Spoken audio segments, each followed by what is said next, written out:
35 गुण मिळवणारा शहाणा ठरतो आणि 34 गुण मिळवणारा मूर्ख ठरतो, अशी आपली परीक्षा पद्धती आहे. दरम्यानच्या कालखंडामध्ये गेल्या 8-10 वर्षात एक कांगावा सारखा केला जात होता का परीक्षाच नाही, सगळं ऑल वेल. परंतु तसं नव्हतं.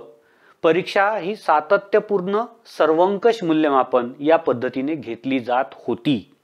परंतु काही शिक्षकांना सातत्यपूर्ण सर्वंकष मूल्यमापन समजलंच नाही का नेमकं काय.